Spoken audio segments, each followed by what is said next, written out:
الله أكبر.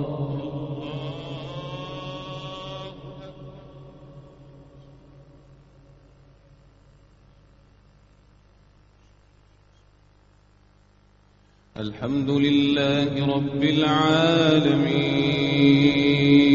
الرحمن الرحيم ملك يوم الدين إياك نعبد وإياك نستعين اهدنا الصراط المستقيم صراط الذين أنعمت عليهم غير المغضوب عليهم ولا الضالين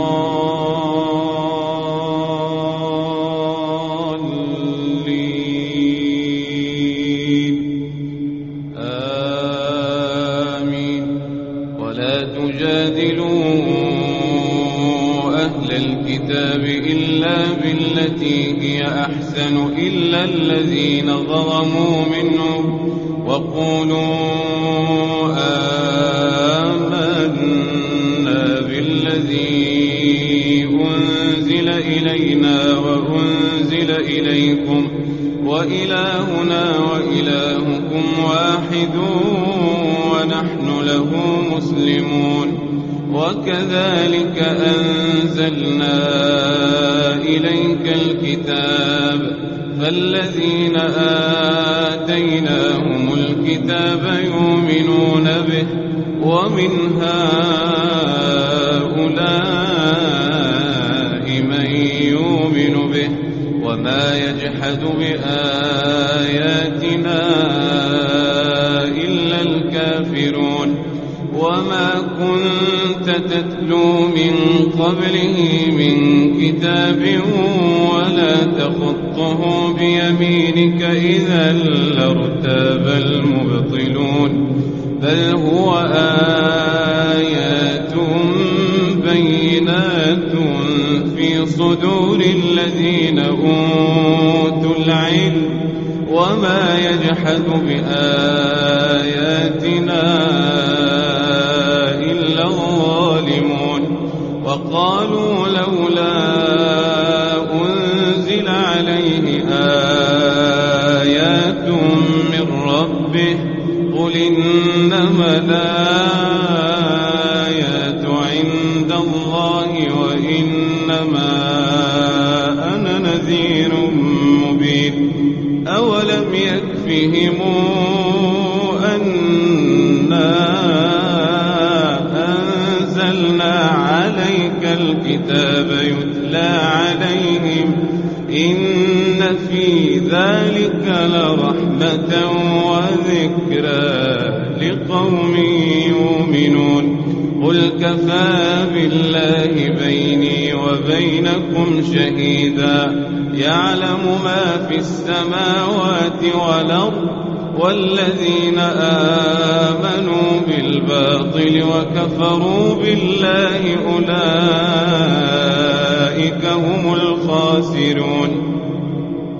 ويستعجلونك بالعذاب ولولا أجل مسمى لجاءهم العذاب ولياتينهم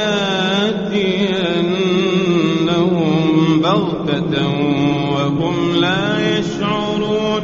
يستعجلونك بالعذاب وإن جهنم لمحيطة بالكافرين.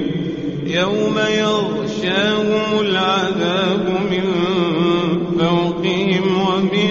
تحت أرجلهم ويقول ذوقوا ما كنتم تعملون. يا عبادي الذين آمنوا إن أرضي واسعة يا عبادي الذين آمنوا إن أرضي واسعة فإياي فاعبدون. كل نفس ذائقة سكرة الموت ثم إلينا ترجعون والذين آمنوا وعملوا الصالحات لنبوئنهم من الجنة غرفا تجري من تحتها الأنهار خالدين فيها نعم أجر العاملين الذين صبروا وعلى ربهم يتوكلون وكأين من دابة لا تحمل رزقها الله يرزقها وإياكم وهو السميع العليم ولئن سألتهم من خلق السماوات والأرض وسخر الشمس والقمر ليقولن الله فأنى يؤفكون الله يبسط الرزق لمن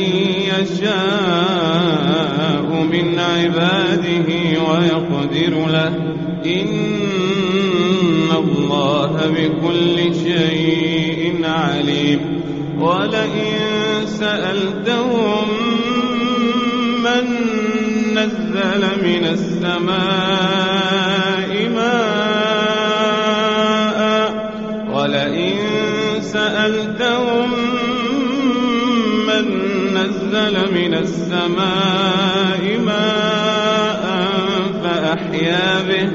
فأحيا به الأرض من بعد موتها ليقولن الله قل الحمد لله بل أكثرهم لا يعقلون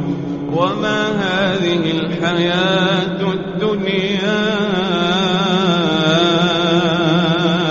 إلا له ولعب وإن الدار الآخرة لهي الحيوان لو كانوا يعلمون فإذا ركبوا في الفلك دعوا الله مخلصين له الدين فلما نجاهم إلى البر إذا هم يشركون ليكفروا بما آتيناهم وليتمتعوا فسوف يعلمون أولم يروا أنا جعلنا حرمنا آمنا ويتخطف الناس من حولهم أفبالباطل يؤمنون وبنعمة الله يكفرون ومن أظلم ممن افترى على الله كذبا أو كذب بالحق لما جاءه أليس في جهنم مثوى للكافرين والذين جاهدوا فينا لنهدينهم سبلنا وإن الله لمع المحسنين بسم الله الرحمن الرحيم ألف لام ميم غلبت الروم في أدنى الأرض وهم من بعد غلبهم سيغلبون في بضع سنين لله الأمر من قبل ومن بعد ويومئذ يفرح المؤمنون بنصر الله ينصر من يشاء وهو العزيز الرحيم وعد الله لا يخلف الله وعده ولكن أكثر الناس لا يعلمون ظاهرا الحياة الدنيا وهم عن الآخرة هم غافلون أولم يتفكروا في أنفسهم ما خلق الله السماوات والأرض وما بينهما إلا بالحق وأجل مسمى وإن كثيرا من الناس بلقاء ربهم لكافرون أولم يسيروا في الأرض فينظروا كيف كان عاقبة الذين من قبلهم كانوا أشد منهم قوة وأثاروا الأرض وعمروها أكثر مما عمروها وجاءتهم رسلهم بالبينات فما كان الله ليظلمهم ولكن كانوا أنفسهم يظلمون ثم كان عاقبة الذين أساءوا السوء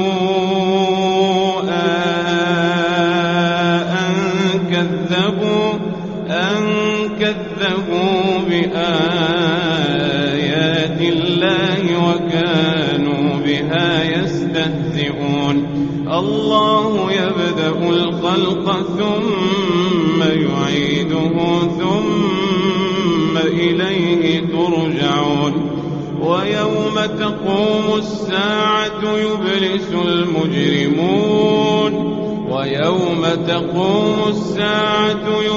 المجرمون ولم يكن لهم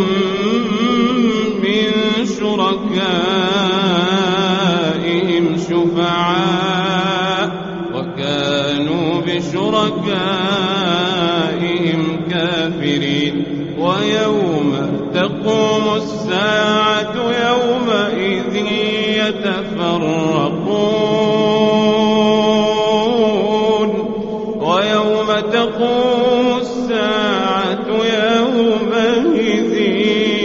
يتفرقون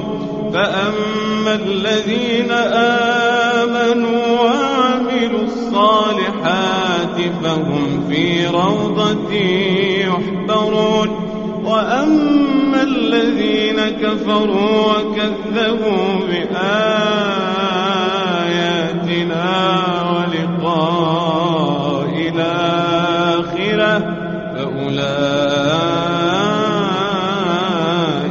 في العذاب محضرون فسبحان الله حين تمسون وحين تصبحون وله الحمد في السماوات والأرض وعشيا وحين تظهرون يخرج الحي من الميت ويخرج الميت من الحي ويحيي الأرض بعد موتها وكذلك تخرجون ومن آياته أن خلقكم من تراب ثم إذا أنتم بشر تنتشرون ومن آياته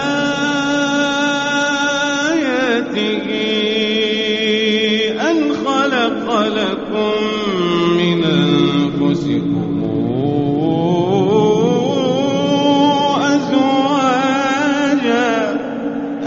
أزواجا لتسكنوا إليها وجعل بينكم مودة ورحمة إن في ذلك لآيات لقوم يتفكرون ومن آياته خلق السماوات والأرض واختلاف ألسنتكم وألوانكم إن في ذلك لآيات للعالمين ومن آياته منامكم بالليل والنهار وابتغاؤكم من فضله إن في ذلك لآيات لقوم يسمعون ومن آياته يريكم البرق خوفا وطمعا وينزل من السماء ماء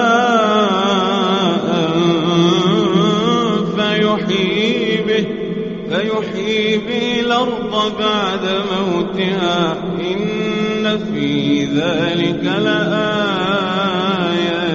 لقوم يعقلون ومن آياته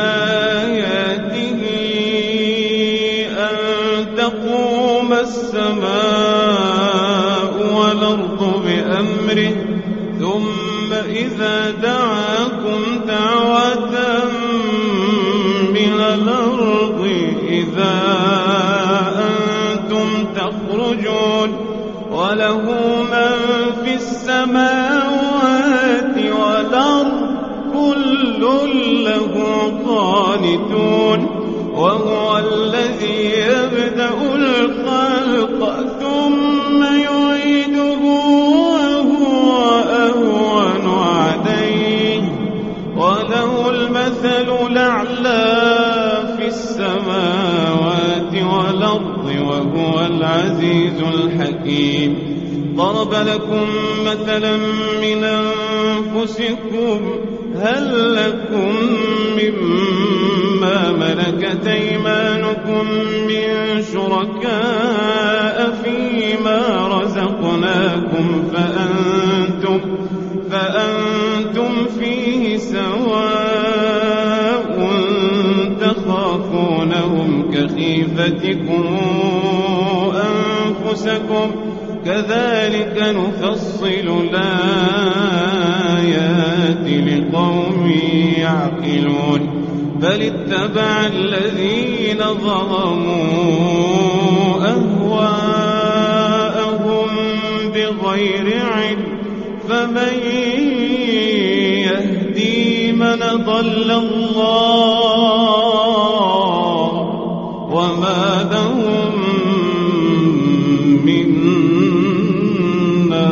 ناصرين فأقم وجهك للدين حنيفا فطرة الله التي فطر الناس عليها لا تبديل لخلق الله ذلك الدين القيم ولكن أكثر الناس لا يعلمون منيبين إليه واتقوه وأقيموا الصلاة ولا تكونوا من المشركين من الذين فرقوا دينهم وكانوا شيعا كل حزب بما لديهم فرحون وإذا مس الناس ضر دعوا ربهم منيبين إليه ثم إذا أذاقهم منه رحمة إذا فريق منهم بربهم يشركون ليكفروا بما آتيناهم فتمتعوا فسوف تعلمون أمنزلنا عليهم سلطانا فهو يتكلم بما كانوا به يشركون وإذا أذقنا الناس رحمة فرحوا بها وإن تصبهم تصبهم سيئة بما قدمت أيديهم إذا هم يقنطون أولم يروا أن الله يبسط الرزق لمن يشاء ويقدر إن في ذلك لآيات لقوم يؤمنون فآت ذا القربى حقه والمسكين وابن السبيل ذلك خير للذين يريدون وجه الله وأولئك هم المفلحون وما آتيتم من ربا لتربوا في أموال الناس فلا يربو عند الله وما آتيتم من زكاة تريدون وجه الله فأولئك هم المضعفون الله الذي خلقكم ثم رزقكم ثم يميتكم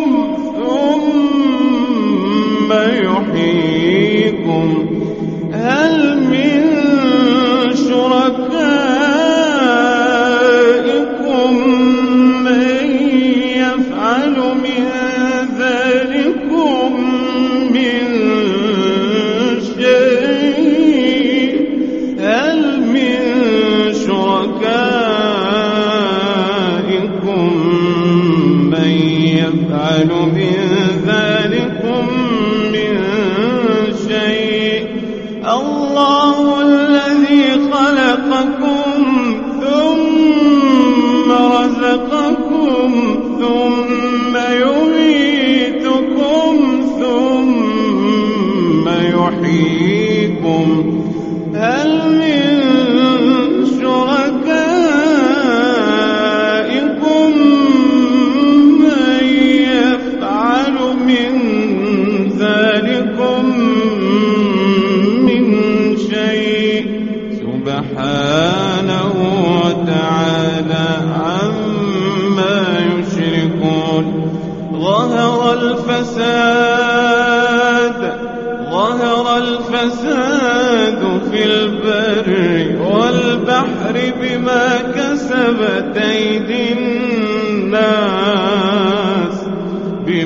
كسبت أيدي الناس ليذيقهم بعض الذي عملوا لعلهم يرجعون قل سيروا في الأرض فانظروا كيف كان عاقبة الذين من قبل كان أكثرهم مشركين فأقم وجهك للدين القيم من قبل أن يأتي يوم فأقم وجهك للدين القيم من قبل أن يأتي يوم لا مرد له من الله يومئذ يصدعون من كفر فعليه كفره ومن عمل صالحا فلأنفسهم يمهدون ليجزي الذين آمنوا وعملوا الصالحات من فضله إنه لا يحب الكافرين ومن آياته أن يرسل الرياح مبشرات وليذيقكم يريكم من رحمته ولتجري الفلك بأمره ولتبتغوا من فضله ولعلكم تشكرون. ولقد أرسلنا من قبلك رسلا إلى قومهم فجاءوهم بالبينات فانتقمنا من الذين أجرموا وكان حقا علينا نصر المؤمنين. الله الذي يرسل الرياح فتثير سحابا فيبسطه في السماء كيف يشاء ويجعله كسفا فترى الودق يخرج من خلاله فإذا أصاب به من يشاء من عباده إذا هم يستبشرون. وإن كانوا من قبل أن ينزل عليهم من قبله لمبلسين. فانظر إلى أثر رحمة الله كيف يحيي الأرض بعد موتها إن ذلك لمحيي الموتى وهو على كل شيء قدير. ولئن أرسلنا ريحا فرأوه مصفرا لظلوا من بعده يكفرون. فإنك لا تسمع الموتى ولا تسمع الصم الدعاء إذا ولوا مدبرين. وما أنت بهاد العمي عن ضلالتهم إن تسمع إلا من يؤمن بآياتنا فهم مسلمون. الله الذي خلقكم من ضعف ثم جعل من بعد ضعف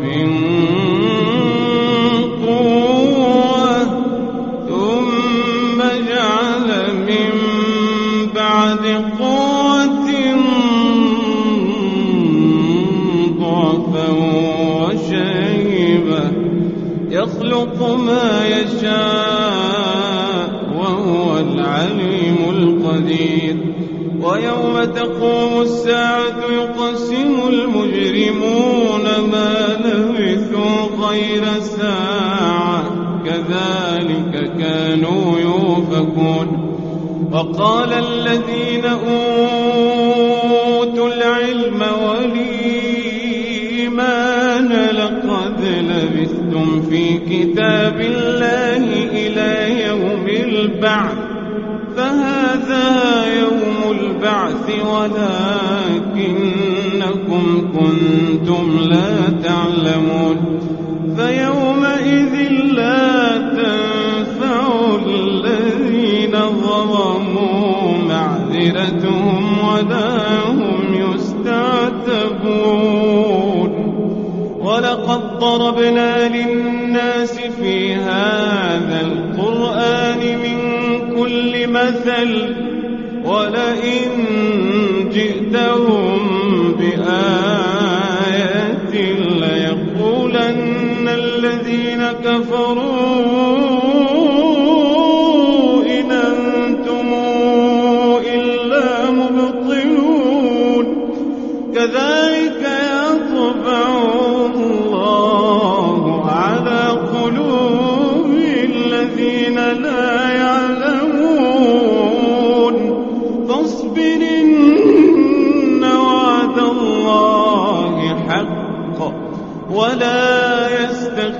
يحسبنك الذين لا يوقنون بسم الله الرحمن الرحيم ألف لام ميم تلك آيات الكتاب الحكيم هدى ورحمة للمحسنين الذين يقيمون الصلاة ويؤتون الزكاة وهم بالآخرة هم يوقنون أولئك على هدى من ربهم وأولئك هم المفلحون ومن الناس من يشتري لهو الحديث ليضل عن سبيل الله بغير علم ويتخذها هزؤا أولئك لهم عذاب مهين وإذا تتلى عليه آياتنا ولى مستكبرا كأن لم يسمعها كأن في أذنيه وقرا فبشره بعذاب أليم إن الذين آمنوا وعملوا الصالحات لهم جنات النعيم خالدين فيها وعد الله حقا وهو العزيز الحكيم خلق السماوات بغير عمد ترونها وألقى في الأرض رواسي أن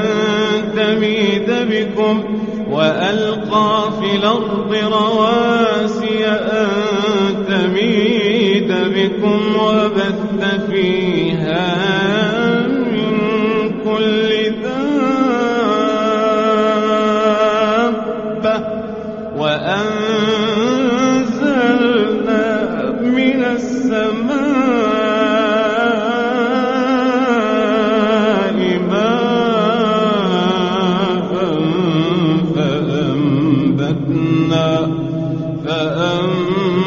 فأنبتنا فيها من كل زوج كريم هذا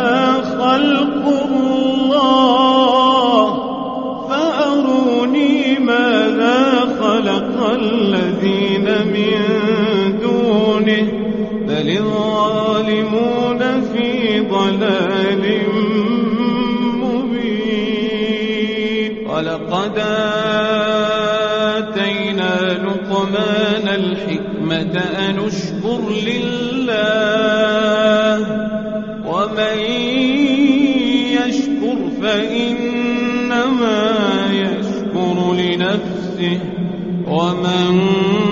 كفر فإن الله غني حميد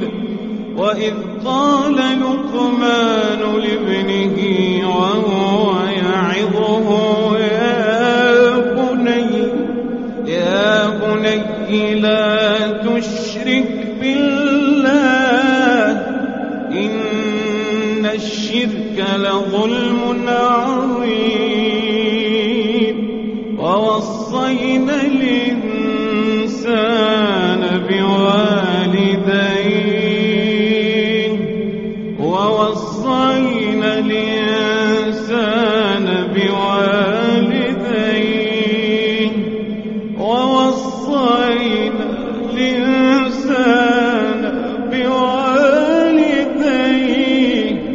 حملته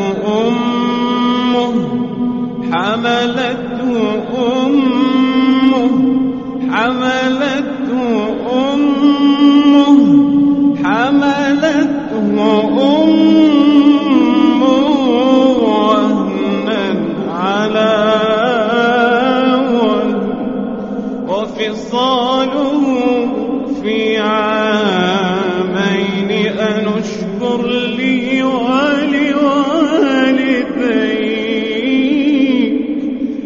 اشكر لي ولوالديك إلي المصير وإن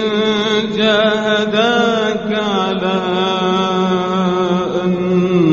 تشرك بي ما ليس لك به علم فلا تطعهما وصاحبهما في الدنيا معروفا واتبع سبيل من أناب إلي ثم إلي مرجعكم فأنبئكم بما كنتم تعملون يا بني إن تك مثقال حبة من خردل فتكن في صخرة أو في السماوات أو في الأرض يأت بها الله إن الله لطيف خبير يا بني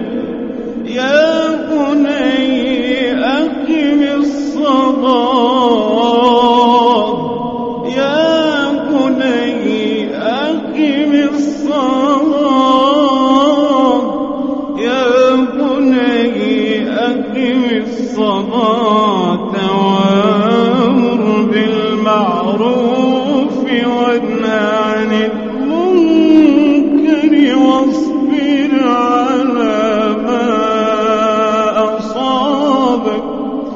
واصبر على ما أصابك إن ذلك من عزم الأمور ولا تصاعر خدك للناس ولا تمش في الأرض مرحا إن الله لا يحب كل مختال فخور إن الله لا يحب كل مختال إن الله لا يحب كل مختال فخور وقصد في مشيك واغضض من صوتك إن أنكر الأصوات لصوت الحمير ألم تروا أن الله سخر لكم ما في السماوات وما في الأرض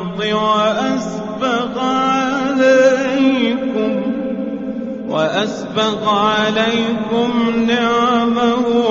ظاهرة وباطنة ومن الناس من يجادل في الله بغير علم ولا هدى ولا كتاب منير وإذا قيل لهم اتبعوا ما أنزل الله قالوا بل نتبع ما وجدنا عليه آباءنا أولو كان الشيطان يدعوهم إلى عذاب السعير ومن يسلم وجهه إلى الله وهو محسن فقد استمسك بالعروة الوثقى وإلى الله عاقبة الأمور ومن كفر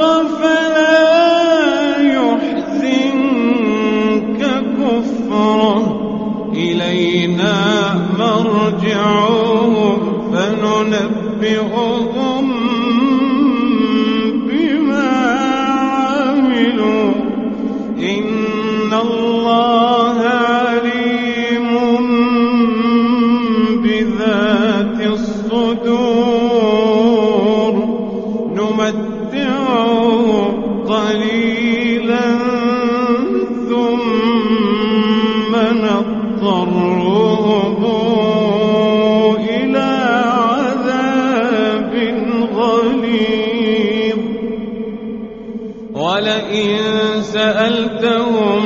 من خلق السماوات والأرض ليقولن الله قل الحمد لله بل أكثرهم لا يعلمون لله ما في السماوات والأرض إن الله هو الغني الحميد ولو أن ما في الأرض من شجرة أقلام والبحر يمده من بعده 7 أبحر ما نفذت كلمات الله إن الله عزيز حكيم ما خلقكم ولا بعثكم إلا كنفس واحدة إن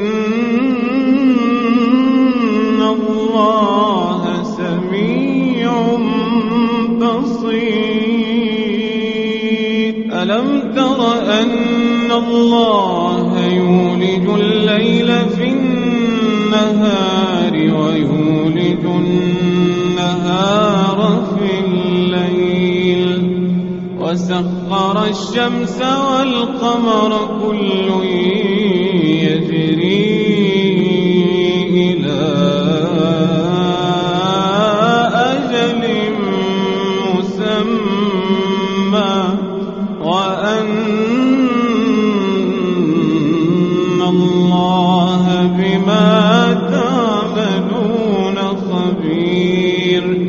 ذلك بأن الله هو الحق وأن ما تدعون من دونه الباطل وأن الله هو العلي الكبير ألم تر أن الفلك تجري في البحر بنعمة الله ليريكم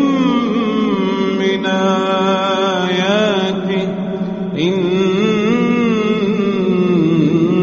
في ذلك لآيات لكل صبار شكور وإذا غشيهم موج كالظلل دعوا الله مخلصين له الدين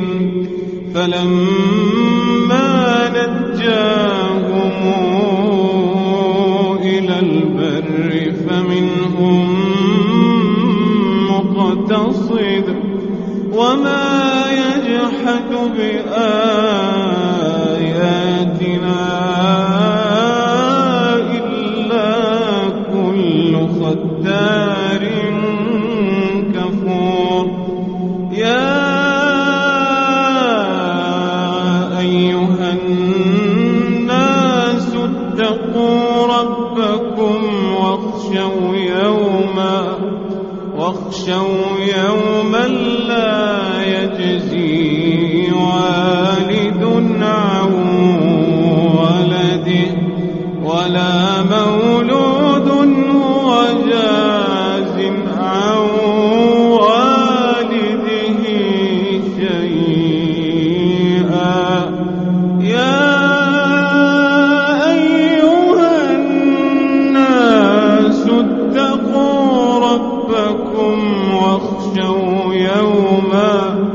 واخشوا يوما لا يجزي والد عن ولده ولا مولود وجاز عن والده شيئا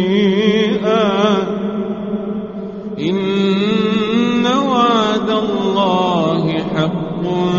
فلا تغرنكم الحياة الدنيا ولا يغرنكم بالله الغرور إن الله عنده علم الساعة وينزل الغيث ويعلم ما في الأرحام وما تدري نفس ماذا تكسب غدا وما تدري نفس